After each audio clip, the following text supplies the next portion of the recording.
Hello दोस्तों, Rana classes में आपका स्वागत है। तो आप सब 66वीं बीपीएससी के विज्ञापन और सीटों की संख्या लगभग क्या हो सकती है, कब तक एग्ज़ाम हो सकते हैं, क्योंकि बहुत सारे लोग बीपीएससी की तैयारी करना चाहते हैं और एसडीएम डीएसपी और अच्छे अच्छे पद पाना चाहते हैं, प्रशासनिक सेवा में जाना चाहते हैं। तो उनके लिए जो अच्छी खबर है मैं बता रहा हूँ। मेरे पास जो अपडेट आती है मैं आप लोगों को तुरंत बता देता हूँ, क्योंकि मैं ज़्यादा देर रखता नहीं हूँ, क्योंकि मुझे कोई विशेष फ़ायदा है नहीं। तो मैं आप लोगों को शेयर कर देता हूँ। तो मुझे जो खबर मिली है उसके अनुसार आपको 974 पदों की अप्रूवल मिल चुकी है और ये सीटों की संख्या बढ़ सकती है और 1100 तक हो सकती है। मतलब क्या है, लगभग है जो कि आपको 1000 से लगभग 974 की तो मिल चुकी है। अब अकाउंट ऑफिसर शो जुटेगी कि नहीं जुटेगी इस पर है, क्योंकि इसके पहले 100 सीट को अलग कर दिया गया था, अलग से वैकेंसी निकली थी। तो लगभग है जो कि आपको अगर पूरा मान लीजिए तो 1074 या 974 तो कन्फर्म है। तो 974 पदों की अप्रूवल मिल चुकी है।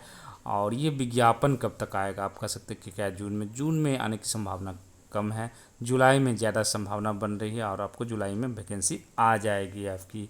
और ये सीटों की संख्या तो मैंने क्लियर बता दिया कि 974 की अप्रूवल मिल। अब किन किन पदों पर आई है ये अभी तक क्लियर नहीं हुआ। जैसे ही कुछ क्लियर होगी तो मैं आपको बताऊंगा। और इसके एग्ज़ाम सब कब हो सकते हैं, जब जुलाई में वैकेंसी निकलेगी तो आपको सितंबर या अक्टूबर में है जो कि परीक्षा हो सकती है। और सितंबर में ज़्यादा चांसेस है और नहीं तो फिर अक्टूबर। और अगर कोरोना की स्थिति नहीं सुधरी तो दिसंबर भी हो सकती है, लेकिन ज़्यादा चांस है कि आपको सितंबर लास्ट या अक्टूबर में आपकी परीक्षाएं हो सकती है, क्योंकि अक्टूबर में इलेक्शन है जो कि आपको फीस है, लेकिन इलेक्शन के पहले उम्मीद है आपको प्री एग्ज़ाम ले सकती है। तो ये 66वीं के लिए है।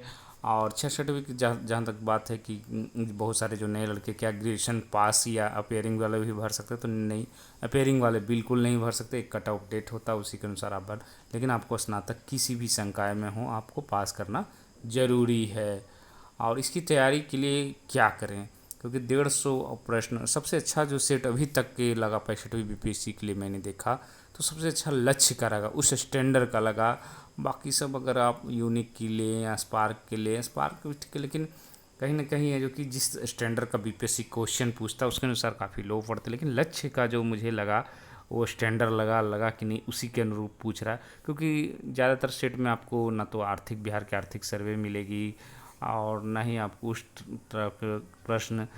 और ये सब जो प्रश्न रहेंगे यूनिक से लेकर स्पार्क और भी अन्य प्रकाशन में वो पुराने प्रश्न ही रहते, कोई नया टाइप का नहीं। लेकिन बीपीएससी कुछ है जो कि थोड़ा अंदर जाकर थोड़ा अब पूछने लगा, पहले नहीं पूछता था लेकिन अब पूछने लगा। और कट ऑफ भी है जो कि एक लिमिटेड 100 के आसपास ही जाने लगा है। तो अब बीपीएससी के बारे में जानते हैं कि इसके प्री के पैटर्न क्या क्या है। पहला है जो कि आपको प्री एग्ज़ाम होती है। प्री एग्ज़ाम आपको 150 प्रश्न के रहेंगे, 2 घंटे का समय रहेगा, 10 मैथ्स रहेंगे आपको, 30 है जो कि आपको करेंट अफेयर्स लगभग रहेंगे, बिहार इकोनॉमिक सर्वे से लगभग 5 रहेंगे, बिहार स्पेशल से आपको 10 या से 12 प्रश्न हो सकते हैं, इतिहास से 30 से 40 प्रश्न रहेंगे और आपको विज्ञान से 20 से 30 प्रश्न रहेंगे। उसी तरह भूगोल से 10 से 15 और नागरिक से 10 से 12, इकोनॉमी से भी उसी 5 से 10 प्रश्न रह सकते हैं। तो इस तरह के लगभग पूछे जाते हैं, कभी कम कभी बेस पूछे जाते हैं, अधिक पूछे जाते हैं। तो ये 2 घंटे की परीक्षा को निगेटिव मार्किंग बिल्कुल नहीं होगा। और सबसे बड़ा सवाल है कि क्या इस बार सिलेबस चेंज हो रहा था, सिलेबस चेंज इस बार नहीं होगी। और ज़्यादा से ज़्यादा वो मेंस की जो बताया हूँ उसमें हम सिलेबस में कुछ ऐड कर सकते हैं या चेंज कर, लेकिन आपको प्री की सिलेबस वही रहेगी, इसमें कोई कन्फ्यूजन नहीं, आप तैयारी आराम से कर सकते हैं और सेट प्रैक्टिस कर रहे हैं। तो और सेट प्रैक्टिस इसके लिए इसलिए विशेष है क्योंकि आपको थोड़ा स्टैंडर्ड क्वेश्चन बनाना पड़ेगा। ऐसा नहीं कि आप आरबी एनटीपीसी के बनाने लगे या बीएसएससी के बनाने, थोड़ा सा स्टैंडर्ड आपको हाई करना पड़ेगा। और थोड़ा थोड़ो में भी जाए, बिहार स्पेशल आपको थोड़ी पढ़नी पड़ेगी। और ऊपरी ऊपरी अगर आप पढ़ते हैं और आपकी तैयारी मीडियम है तो आपकी पीटी रिजल्ट अब नहीं आ सकती। और ख़ासकर करेंट अफेयर्स आप अगर एग्ज़ाम की बात करें तो कम से कम आपको जनवरी 2020 से आपको पढ़ना ही पड़ेगा। अगर आप करंट अफेयर नहीं पढ़ते हैं, आपकी जीएस और मैथ्स बहुत अच्छी है लेकिन आपकी रियल पीटी में नहीं होगी, क्योंकि बिना करंट अफेयर आपको देखना ही पड़ेगा। और 30 में है जो कि आपको 20 से कम ऊपर लाना पड़ेगा, नहीं तो अगर 25 है तो काफ़ी अच्छा है। और 25 तभी आ सकता है जब आप पूरा थोड़ा डीपली वन लाइनर आप यानी कि स्पीडी रट लिए, ये रट लिए, तो आप 18 से 20 ही सही कर सकते हैं। लेकिन आप थोड़ा सा थॉरो पढ़ेंगे, प्रतियोगिता दर्पण पढ़ेंगे या अच्छे पत्रिका पढ़ेंगे जिसमें थोड़ा डीप पढ़ें, तो चाहे जिस तरह से भी पढ़ते, चाहे टीवी चैनल हो या न्यूज़पेपर हो, तो पूरी जानकारी रखें, तो उससे आपका करंट अफेयर्स अच्छा रहेगा। और ख़ासकर 3-4 बीपीएससी से काफ़ी है जो कि करंट अफेयर्स महत्वपूर्ण रोल निभा रहा है। तो ये अपडेट रहा 66वीं का कि आपको जुलाई में वैकेंसी आ जाएगी, और लगभग ये जो कि एक चीज़ क्लियर हो गया कि 974 आ गई है, तो आपको 1100 के आसपास है जो कि आपको वैकेंसी आएगी। और 65वीं का तो आप लोग जान ही गए हैं कि फॉर्म डिले हुआ है, तो जुलाई में इसके बजाय अगस्त में ज़्यादा संभावना अभी तक है, और उसके बाद हो सकता है और भी डिले हो, लेकिन अगस्त जुलाई में परीक्षा होने की संभावना थोड़ी कम लग रही है।